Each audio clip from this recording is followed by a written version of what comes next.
All right, everybody, I'm back again with just another video. I'm trying to get something very quick to you, but we're going to talk about all of the best trainer supporter cards that you can look to put into your collection, specifically for deck building and around battling. I just want to break down only these cards and like how you can kind of maneuver things when you're trying to play and use the cards that maybe you don't have. So let's take a look at them right now.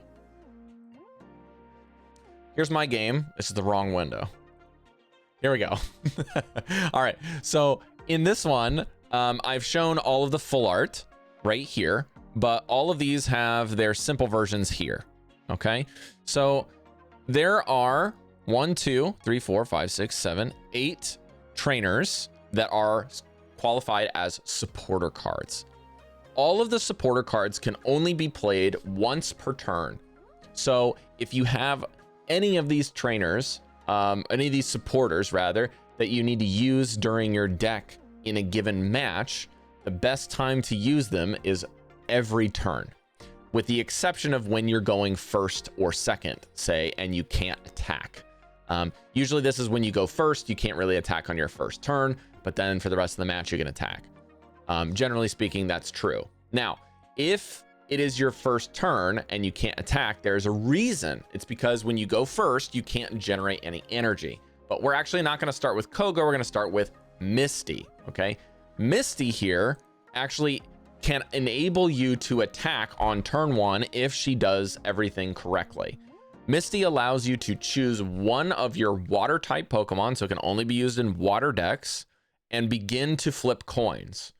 The first coin, if it is heads, it will continue to flip coins until you get tails. Okay. If you ever get it to tails, then this kind of mini game will stop, and then you can distribute this water energy to any of the Pokemon in your energy zone and attach it to that Pokemon. And again, you can only play one supporter card during your turn. Okay, so Misty's really, really, really good in almost all of the water decks, especially the Blastoise list, or if you're trying to utilize Lapras or an early game EX Articuno. Okay, that means that Misty can actually get an Articuno online turn 1. Very, very scary, super aggressive if this works out. So Misty, very, very powerful card. Probably one of the only trainers on turn 1 that you might even want to use. Let's get into one of my personal favorites, Koga. But actually, hang on. With Misty, again, this trainer, not as valuable as the other ones. But if you're playing a water deck or you're building water stuff around Blastoise or Lapras or an Articuno list, or you're building a Starmie list, like an aggro Starmie list with Greninja, or with, there's a Golduck version that's running Starmie and Golduck. That's also very good. But pretty much, Misty can't hurt you in those lists, so you might just want to one-off copy in some of the more aggressive lists. But anyways, Misty is just the staple card. If you're running water, you need her. Koga, in a similar way, only works around specific Pokemon that are dark typed. And those two Pokemon are Muck and Weezing. Koga is not only useful in just those dark type lists, but there's actually, sorry, I just realized my music went out. Those decks you can actually make a Koga package, if you will, by running 2 copies of Coughing, 2 copies of Weezing, and 2 copies of Koga to have this kind of stalling rotation engine in your deck. If you would like, that means that if you want to use that deck, one of the decks that usually uses the engine, but not necessarily Koga and Arbok and Weezing, or Koga Muck and Weezing, or Koga Muck and Arbok, any combination of those 3 is kind of the generic Koga archetype for a full deck. Koga's really, really good in Dragonite, actually. There's a Dragonite Weezing list that does stall. You can try it with other versions, but it's just very, very flexible because Weezing only needs 1 energy to be online. It has 110 hit points, and you can bounce it to your hand and replay the Coughing very, very easily. The only drawback is that it kind of dilutes your Dragonite pool to have 3 different energy types, so it kind of can be a bit tough. But there might be more play with this engine late game, but if you ever want this engine to utilize, Koga plus Weezing is absolutely necessary. You can even see which deck you can get it. Here it says you need it in the Mewtwo packs. And again, we'll go back to Misty just really quickly here. If you're wondering where you can find Misty, it is in the Pikachu lists. Okay, so Misty gives you Pikachu. Looks like our order has already changed. All right. Again, Koga, completely not needed if you don't run this Pokemon, so don't worry about it if you don't have it. All right. Enough of those two. I'm going to get into the most valuable ones last. So I'll say that Misty's probably the most valuable of her deck. We'll do her counter with Grass, Erica. In any grass deck, Erica is necessary. It heals for 50 hit point heals with really, really powerful Pokemon like EX Executor. Some lists can even run a Vileplume. You could run a Victory Bell list. You can run an EX Venusaur list, which tends to be the most powerful one. And also Lilligant is very good with Erica as well. So pretty much any and all the grass mons I just listed are the starting for the game right now, but Erica will continue to be useful because 50 heal is insane. And if you're just trying to stall, grass doesn't let you kind of rotate your Pokemon around the around as like Koga can, because Koga's a shinobi or like a ninja, so his whole thing is putting a smoke bomb down and kind of throwing things in your hand without giving your opponent any points, kind of an escape mechanism. Erica is very much the typical kind of grass or green deck from other type of archetypes. It's very much growth oriented and healing and life. So you kind of put your roots down and you stick it out and you fight. You can heal on the spot. That's what Erica does. Again, staple for any grass deck. If you want to run grass, you're going to need 2 Ericas. And now that we've talked about water and grass, let's go with the third one, which is Blaine, fire. Blaine is not for all fire decks, however, because if you're running just basically a EX Charizard list, for example, you only need Charizard and Moltres EX for that. This is, of course, comes from the fire lists in the Charizard packs. If you want to get Blaine, he gives Ninetales, Rapidash, or Magmar specifically a plus 30 damage for this turn, only to your active Pokemon. So make sure that your ordering with Blaine when you're playing your matches happens at the very beginning, or sorry, at the very last thing you do before you attack. Use Blaine. That said, you have to be careful not to use any other supporters. So if you want to combo with Sabrina and explode with damage, you cannot do that because Sabrina is another supporter card. So you have to really strategize around using items and supporters separately. But yet again, if you're running the cheapest, most affordable deck in the game, if you're just using pack points and opening packs with Genetic Apex Charizard packs only, you only need to run 2 Ninetales, 2 Vulpix, 2 Ponyta, 2 Rapidash, and 2. You don't even need the Magmars, really. You can probably run something else if you'd like, or you can just run it really, really low to the ground with just those 4. You can maybe run an EX Moltres if you got it. 1 or 2 copies should be fine. But either way, Blaine is going to get you online and hit really, really, really hard, super quick, and is kind of just an insane fast attacker to help you blitz down your opponents. Let's get into Brock. He's the fighting type one of the crew. You can get him from the Pikachu packs. He has a fighting energy from the energy zone and attach it to a Golem or an Onyx. Now, you're probably wondering about these particular cards. So Golem is like a very expensive amount of energy in order to use him. I believe he uses 4. And Onyx is a single stage evolution that requires 3 energy. So if you want to use like a really quick build for Onyx, you can set Onyx in your opening round, keep him on the bench or whatever. Then you can put a single energy on him. And then for the next follow-up turn, if you're sitting on Brock, you can drop an energy, drop a Brock, and hit for 70 damage right away. Onyx is a very cheap build that only takes 2 turns worth of energy with Brock to set up, and is quite tanky for the cost. The only drawback is, of course, that Onyx's retreat cost is about 4, so it's really hard to kind of get him out of there. And the X speeds don't really get you out fast enough. So Brock, probably the weakest of all of these trainers here for the supports. I would not recommend him, mainly because right now Onyx and Golem are just not very powerful cards at the moment. That could change in the future, but we'll have to keep an eye on that. All right, Lieutenant Surge for the lightning deck builders, or electric if you're, depending on your language. This one also comes from, of course, the Pikachu lists, the packs if you want to get them. This allows you to move your energy around from your bench Pokemon to specifically a Raichu or an Electrode or an Electabuzz that is actively in the active spot. So this thing requires a little bit of a condition in order to make use of it.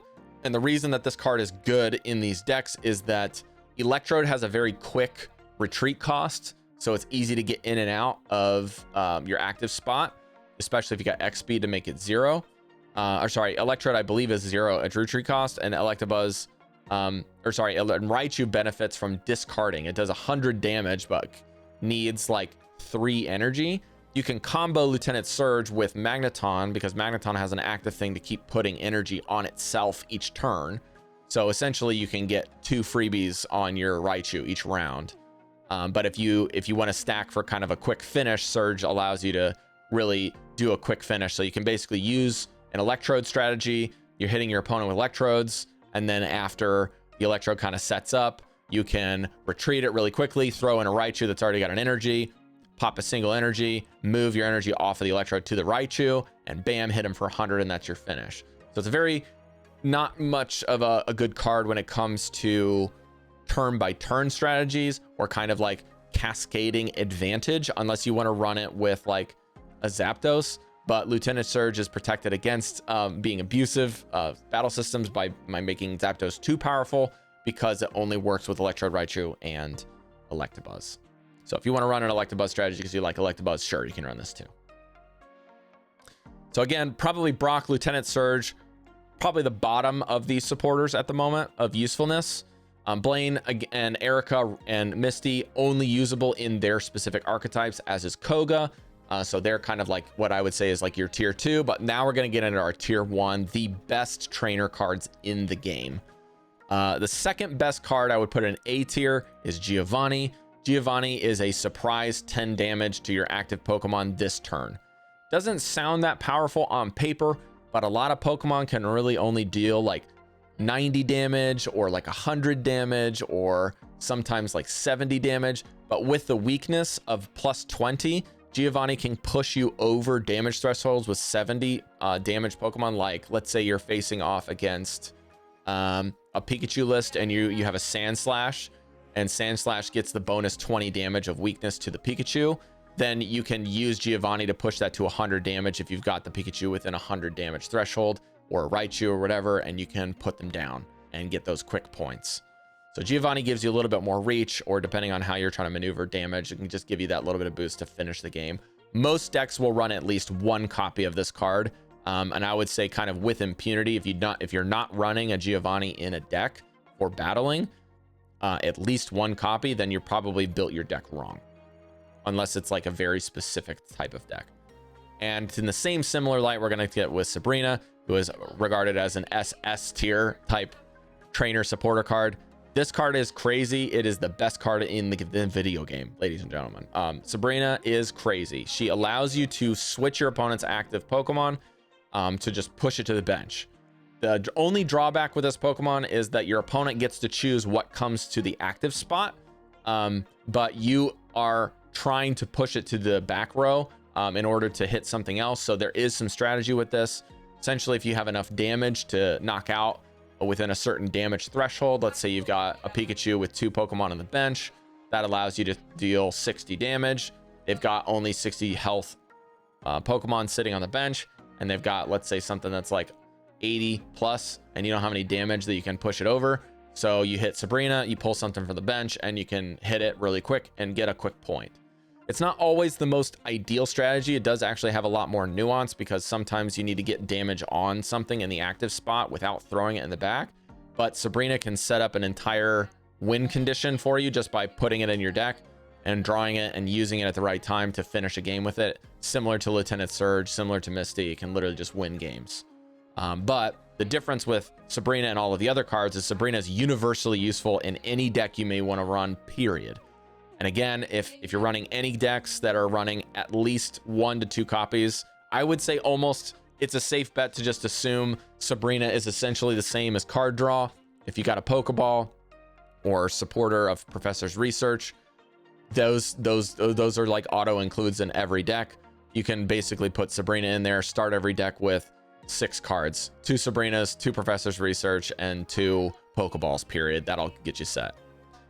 Now, there's also one that I didn't mention at the top because it doesn't have a full art, is Professor's Research. It is the cheapest card. Everyone gets one from just finishing their battles in the training menu. So if you go to the battle page, I'll just show you this really quickly because I haven't discussed this in any other videos. If you go to the battle page and you hit guide, a lot of times it'll finish this at 6. But most like people that are playing the game, this is a little Easter egg for you. You can scroll down and there's rewards for advanced players thing, which is basically just very, very simple extra explanations. There's free cards in here for you to have and free resources. So please go do these. You can get some other cards. If you didn't get them, you should start the game with 2 Professor's Research. It's the best card in the game, hands down. This card and Pokeball and Sabrina are kind of all tied SS tier best cards in the game because they get you all of the resources that you need in order to perform any strategy in the game, period. So if we're talking about the best cards in the video game, guys, this is one of them. Literally just gets you 2 cards, but it is a supporter card. This is also probably the only other supporter besides Misty that I would recommend that you play on turn 1, unless you're afraid of getting red carded and reset your hand down to 3 again. So play this with care if you're playing in your list. At least with the Pokeball, it recycles itself. So you're throwing it in the discard pile to pick up a basic Pokemon, and the basic Pokemon can go straight into the field. With Professor's Research, sometimes you're drawing other cards that just kind of sit in your hand and you have to wait to use them, or you may not be able to use them on turn 1. So you have to be very careful around playing red cards in that situation in the opener, and also playing around red cards in the late game. If you're sitting on like 3 or 4 cards, or 4 plus cards, and it looks like you have a strategy after playing your Professor's Research, then that means that your card draw has been spent, and that's a very good situation to use red card. But man, utilizing red card is its own set of strategy in and of itself, where you can force your opponent to go back down to 3 cards or just throw their hand back in the deck if you're afraid of what they have in their hand. Anyways, I think that's a good place to end. We're going to try to keep this under 18 minutes. So thank you guys so much for everything and all of your support. Good luck getting all these things. The website I used in today's video is Pokemon Zone. So special thanks to PokemonZone.com for helping us out today with all of these great collection things. Just keep in mind, if you want to get these cards, make sure you're pulling from the right packs. As somebody that started the game, pulling all of my packs from the majority was from Mewtwo. I didn't really have access to Sabrina being the best card in the game, but I did have 2 Giovannis because Giovanni's in Mewtwo. So if you're looking for those 2 cards, Giovanni's in Mewtwo and Sabrina is in Charizard. Blaine is also in Charizard. It basically, here, let me look at this really quickly here. Okay, let me just get you where these are. So Sabrina, Charizard, Giovani, Mewtwo, Koga, Mewtwo, Misty, Pikachu, Surge, Pikachu, Brock, Pikachu, Blaine, Charizard, and Erica, Charizard. So the majority of these cards actually are like, the split is basically 3, 3, and 2. So Giovani and Koga are the only 2 in Mewtwo. These 3 are in Pikachu, and these 3 are in Zard. So good luck with your pulls out there. I only have 2 copies of these 3 up here, so I'll be struggling with the rest of you. I only have 1 copy of most of these other ones as well. So good luck, everyone. And keep those hats for battling. Get ready to turn them around if you can get these cards, especially if you can get your hands on some Sabrinas. I will see you all in the next video. Please like and subscribe if you would like to see more content like this, and to see me try to get better at kind of live video recording without doing any cuts, and also trying to get all this stuff out in an under 20-minute format. Good luck, everyone. Bye.